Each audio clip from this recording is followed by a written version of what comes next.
Hi Billy, it's Sunday, September 15th. I am going to talk about the last two vlogs that you did. So, happy endings is one of the things you talked about, and I am a big believer in happy endings. I think it might be because I read so much, and a lot of stuff has a happy ending, even if it's maybe more like a bittersweet ending. But you know that the story still has more to go, and it can become a happy ending. I like your quote, the whatever happens, it couldn't happen any other way. I think that's a good thing to live by, kind of like everything happens for a reason. There's a reason for everything. And an example would be on Friday when I went to the set of The Fault in Our Stars. When we first got there, John Green had actually just left like the area, not really the set, but he had just left the filming part, and because like he signed two girls' autographs and then he went away, and we were kind of bummed because we were like, what if we don't meet him? But actually it was a good thing, and it happened for a reason, because not only did we get to meet John Green, and we also got to meet Ansel, and we also got to stand there for half an hour. Even though we had to wait, we got to stand and watch them film the movie, which was pretty cool. And you asked me if I had a quote that I like, and I do have one. It's not mine, it's John Green's, but I like it, and I always remember it because it's hopeful. The quote is, "The world may be broken, but hope is not crazy." And it's true, because this world is insane and everything is going wrong, but at the same time there's still hope, and you're allowed to have hope, and you should have hope. Only it's just like hope for the future, that everything is crazy and it might be a little bit broken.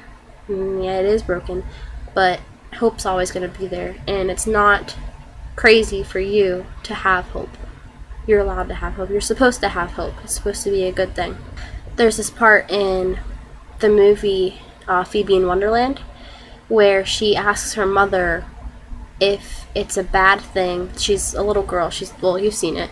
She asks her mother if it's a bad thing that she no longer has hope. If you're not, is it okay not to feel hope? And it's not okay to not feel hope. You should feel hope about things. And that kind of ties into your quote too. You should have hope for your future and should have hope that it's going to get better. I know you also talked about what a treacherous thing it is to believe that a person is more than a person.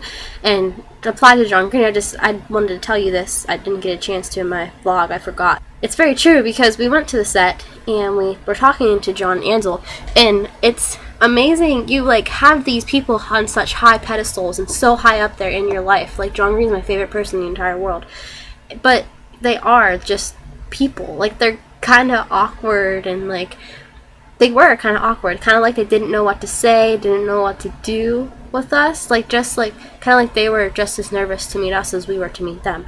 And the entire thing was kind of awkward, but at the same time it was very right, because it was just it felt normal, because they really are just people, and it's kind of cool to think about it like that, if they're just like you and me. I don't know how I did this, but I missed your vlog from Thursday, so I just want to go over that really quick. The Maslow's hierarchy of needs.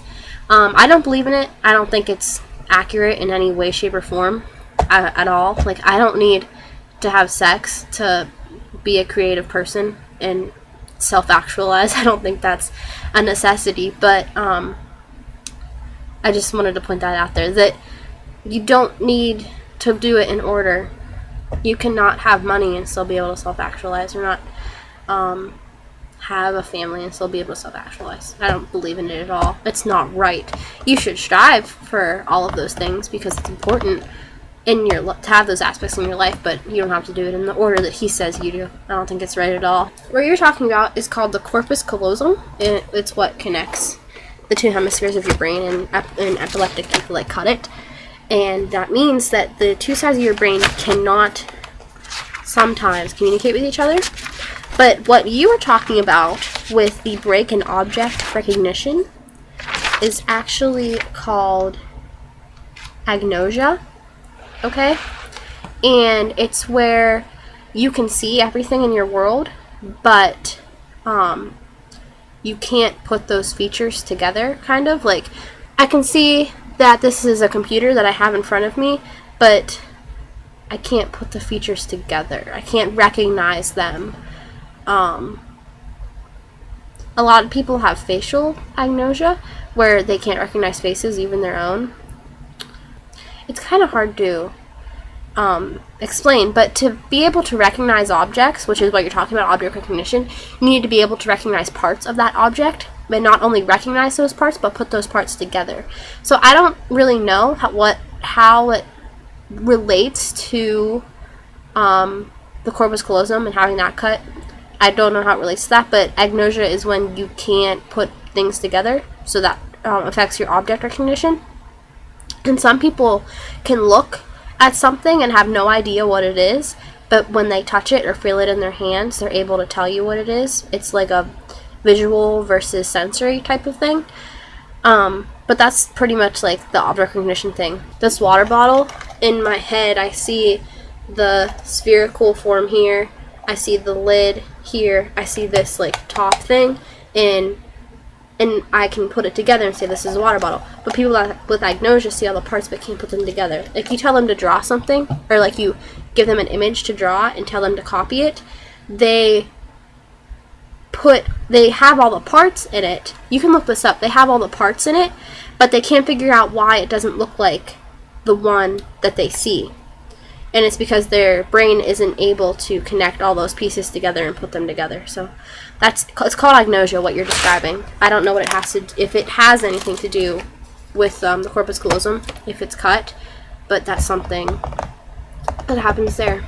So yeah, that's my vlog for today. I'm sorry it's long, but I had to give that little psych lesson. That's it. Stay golden. Bye.